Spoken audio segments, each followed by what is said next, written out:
Most people still today think that all entertainment to do with movies, drama, is therefore nothing more than their entertainment. It never ever was that case. Of course, television can't perform such miracles as this, yet. But perhaps there's no harm wishing that it could. The greatest social messages are promoted through movies and drama, high drama, through the fixation of emotive sequences, emotional sequences, not logical, factual sequences, but pushing points across in an emotional way which register and fix in the mind. So emotional content is very, very important, rather than going through an actual discussion or an argument using logic and facts. There's no debate. And when you're being downloaded through fiction, your guard is down, the sensor part of your brain is not in action. It isn't saying, yes, I agree with this, I disagree with that, as you would in a debate or a lecture. You're actually in an alpha state, being completely downloaded with new ideas. Throughout history, social engineers have refined techniques designed to control large populations. About 100 years ago, this big organization with many branches, they wanted to rule the world basically using Britain as a nucleus of a system, an embryo, which also was going to be joined with the US under the Anglo-American establishment, wrote about the kind of culture and the changes of culture over a 100-year period that they would actually design, implement and bring in. And H.G. Wells talked about it too. He talked about arenas. He says arenas could be put up across the world for sports, for instance. Now at that time, sports was something that children, school children were into. Adults became adults and got onto adult things. So it was unimaginable at the time that people could actually believe that there was even a need for adult sports and entertainment, never mind having arenas built across the world. But he said we can do this and foist basically a sports culture for the males. Using a tribal system, we're all tribal to an extent. That's why we even bother to vote for a tribal leader. This is well understood. That's why we're supplied with these leaders. And because the average man was to become more disengaged from his own destiny as the expert class arose, it was decided that the males would get their outlet basically,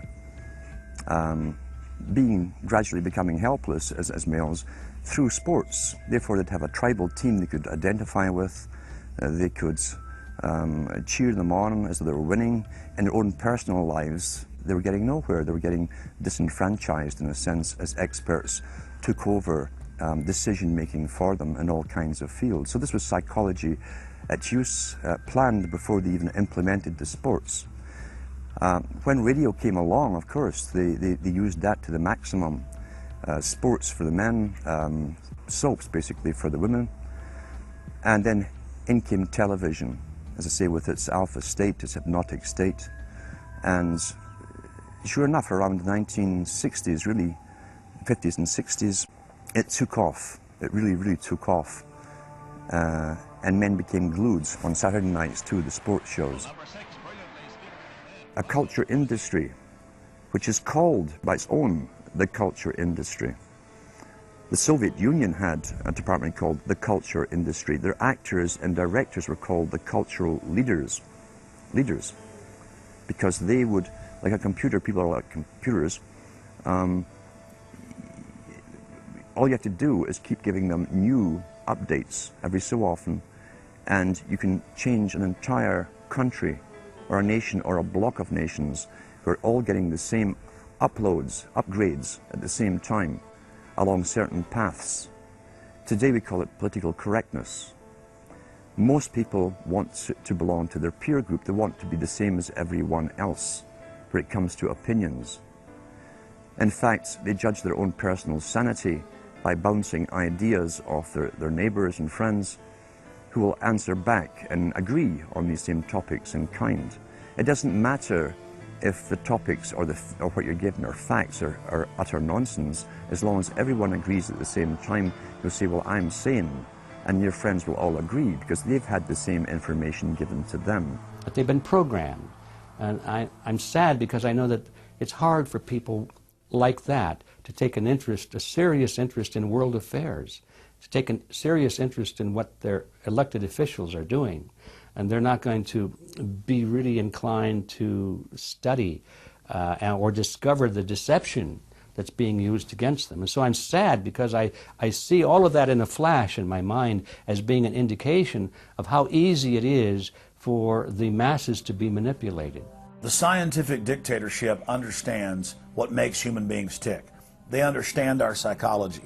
They've studied it, and they're using it against us. But the minute the public awakens to the fact that there is an agenda to manipulate them, and the second the public realizes that they are being conditioned and controlled, the establishment begins to lose that edge they've got over people. So all I ask viewers to do is to think for themselves and to study public relations, to study advertising, to study propaganda, and to realize how much of it is out there in their daily lives. And then make the decision for yourself. I just want people to think on their own and to not have their decisions and their thoughts and their ideas pre-packaged and basically downloaded into them. If it's on TV and a famous face says something, then it must be true. He doesn't have to show you facts or anything else. You've been brought up with these faces. That's why they keep these guys on television into their 70s and 80s. You've grown up with this father figure who's on television every night at 6 o'clock, in your house, in your room, staring right at you, and he's a father figure. Would he tell you a lie? So you naturally never suspect him. And this same man will lead you through new topics. He'll introduce experts on the topics. They'll have a little summary at the end of every talk, and you are now left with the conclusion that's presented to you. You don't arrive at it, it's given to you, and it's good enough for you. When I was growing up, people were talking on their front porches, neighbors were playing baseball, there were nightly barbecues. You don't see that anymore. We've lost our communities. You drive through neighborhoods, you see the blue glow of television sets. We're losing our humanity. So if you want to rebel against the globalists, the social engineers, start by turning the TV off a few hours a day and actually getting to know your neighbors, getting outside that comfort zone, expanding your horizons. By coming together as communities, by getting to know our neighbors, we defeat the social engineers. We're programmed today perfectly, just like machines.